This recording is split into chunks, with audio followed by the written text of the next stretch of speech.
Welcome to Harry's Hook. I am a journalist, big fan of boxing. I've written published articles on it. I also train and spar. We have got to talk about Canelo vs. Scull and a perplexing performance by the face of boxing in a closer match than the commentary crew or one judge in particular would care to acknowledge. What was different about Canelo here?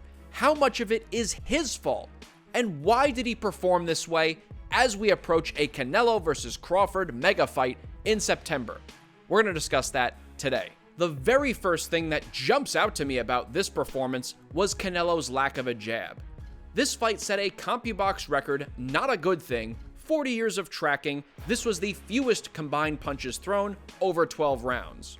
So it's no shock, Canelo fired off only 63 jabs in the entire bout. That's an average of about 5 jabs thrown per round. CompuBox counted him landing only 8 jabs in the entire fight. In his last bout against Edgar Berlanga, Canelo threw 193 jabs by CompuBox count. Against Jaime Munguia, he fired off 232. Versus Jermell Charlo, I think a more apt comparison to Scull, a fighter who was moving around the perimeter looking to box, Canelo threw 189 jabs, 3 times as many as he threw against Scull. Alvarez's utilization of power jabs and pawing jabs were instrumental in his offense against the mobile Charlo, particularly to set up his overhand rights. Those jabs would have been critical against a mover like Scull. Another major difference. Just look at how active Canelo's upper body and footwork were against Charlo. Look at how subdued they look against Scull. Just as puzzling was the distance management. Canelo was cutting off the ring against Charlo and consistently invading his space and staying in the pocket, countering Charlo. Against Scull, over and over again, Canelo would start to cut off the ring, but leave too much open space, offering escape routes. And when he did get close, Canelo constantly disengaged the time Scull would fire, rather than staying in the pocket and countering. Now look, William Scull was not there to entertain. Are you not entertained? No. He was moving an awful lot, switching stances, trying to avoid exchanges with the bigger puncher in Canelo. He was looking to make it a stinker, and of course deserves a healthy portion of the blame. But ultimately, it's on Canelo to cut off the ring and force the issue.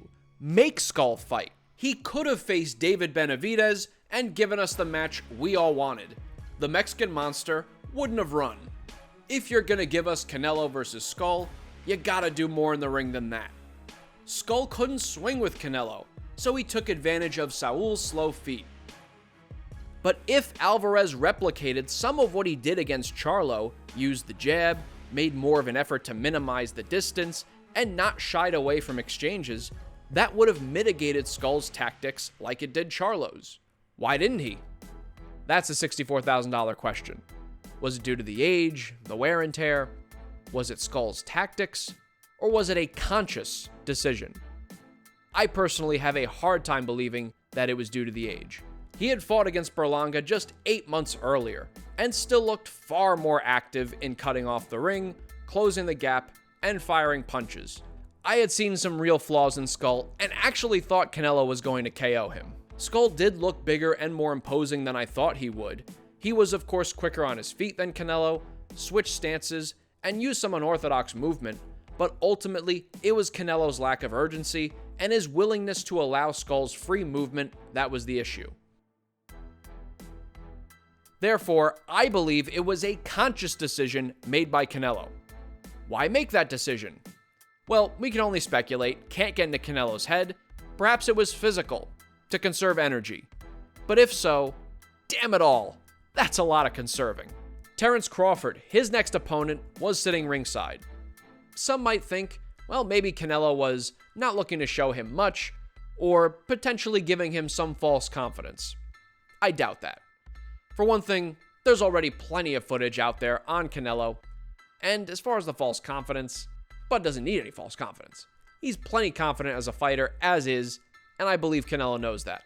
Maybe this was a way to raise the stakes and fertilize the ground for getting more credit in a potential win. I don't think so. Look, this fight, it didn't need any more selling. And at the end of the day, people who aren't going to give Canelo any credit, they're always going to point to the weight jump. To me, the likeliest reason is that Canelo already knew that the mega fight announcement of him versus Terence Crawford was going to happen at the end of the night, so long as there was no shocking upset.